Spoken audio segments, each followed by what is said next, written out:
Hey guys, welcome to BHU psychology. I hope आप सब अच्छे होंगे। आज की वीडियो में हम करने वाले हैं आई विटनेस टेस्टिमोनी का प्रैक्टिकल। तो सबसे पहले हम प्रॉब्लम ले लेते हैं। प्रॉब्लम क्या है? To examine the relationship of emotional state with accuracy of eye witness recall. ठीक है।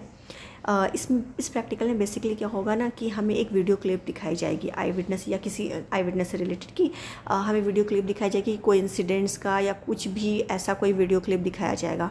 और फिर उस वीडियो क्लिप को देखने के बाद हमें क्या करना होता है कि हमें एक सेट्स ऑफ क्वेश्चन दिए जाते हैं और उसको हमें फिल करना पड़ता है। जैसे फॉर एग्जांपल कि हमें एक वीडियो क्लिप दिखाया गया, मान लो उस वीडियो क्लिप में एक लड़की है जिसने पिंक कलर के ड्रेस पहने हैं, हाथ में ब्रेसलेट पहने हैं। ठीक है, वो वीडियो क्लिप हमने देख लिया। देखने के बाद हमें एक क्वेश्चन दिया जाएगा, क्वेश्चन उसी वीडियो क्लिप से रिलेटेड होगा। तो उस क्वेश्चंस में मान लो होगा कि लड़की ने किस कलर के ड्रेस पहने, तो आपको बताना होगा कि पिंक कलर के पहने। उस फिर सेकंड क्वेश्चन पूछेगा क्या उस लड़की के हाथ में कोई ब्रेसलेट था कि नहीं था, तो फिर आपको बताना होगा कि हाँ कि था, उसके हाथ में ब्रेसलेट था।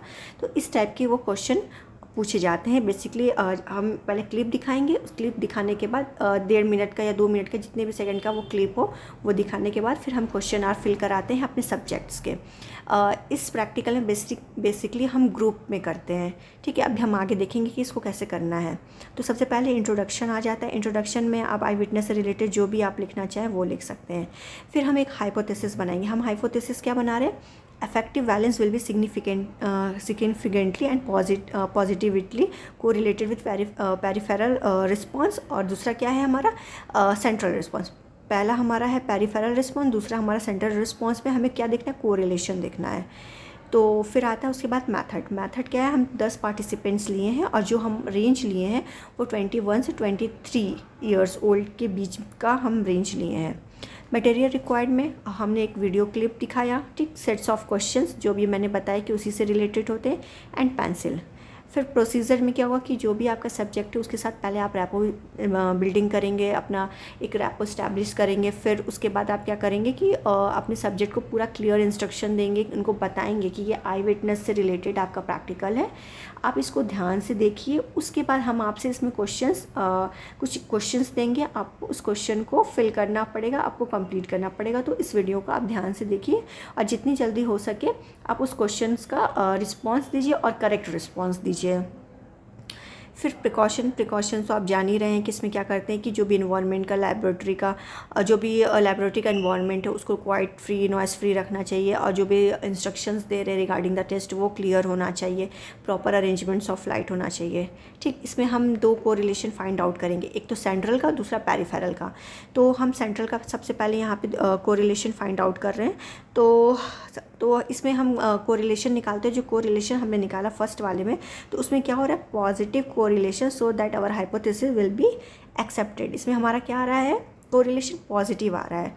ठीक, उसके बाद सेकेंड वाला कोरिलेशन फाइंड आउट करेंगे पेरिफेरल डिटेल का। तो इसमें हमारा जो आ रहा है वो क्या आ रहा है? नेगेटिव कोरिलेशन आ रहा है।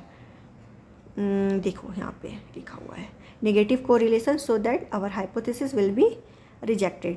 कि आप अपने अकॉर्डिंग जो भी आप निकालेंगे डेटा उसके अकॉर्डिंग आप कैलकुलेट करेंगे। अब आप सोच रहे हैं कि ये सारा डेटा कहाँ से आया है, तो वो जो आप सब्जेक्ट से फिल कराएंगे ना क्वेश्चन आर, उसी क्वेश्चन आर से आप ये डेटा फाइंड आउट करेंगे।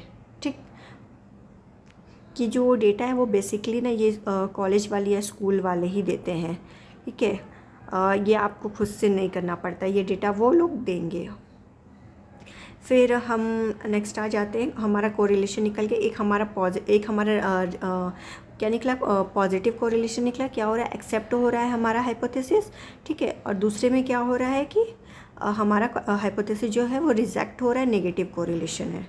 तो फिर आप इसको अपने अकॉर्डिंग इंटरप्रिटेशन में लिख लेंगे कि क्या आप इंटरप्रेट किया, आपका क्या कंक्लूजन निकला। आप अपने अकॉर्डिंग लिख लेंगे कि आपका जो हाइपोथेसिस है वो दोनों ही एक्सेप्ट कर रहा है या फिर दोनों ही रिजेक्ट कर रहा है। तो इसके अकॉर्डिंग आप अपना इंटरप्रिटेशन लिखेंगे एंड देन लास्ट में कंक्लूजन लिखेंगे। आप सारा कुछ कंक्लूड करके एक शॉर्ट फॉर्म में आप लिख देंगे एंड फिर लास्ट में रेफरेंस लिख देंगे कि जो भी आपने इंट्रोडक्शन वाला पार्ट लिखा है वो कहाँ से लिखा है, किसी साइट से लिखा है, किसी बुक से लिखा है, उसका रेफरेंस हमें देना होता है। तो आई होप आपको ये प्रैक्टिकल समझ में आया होगा। अगर वीडियो अच्छी लगी हो तो please like and subscribe my channel. Thank you for watching.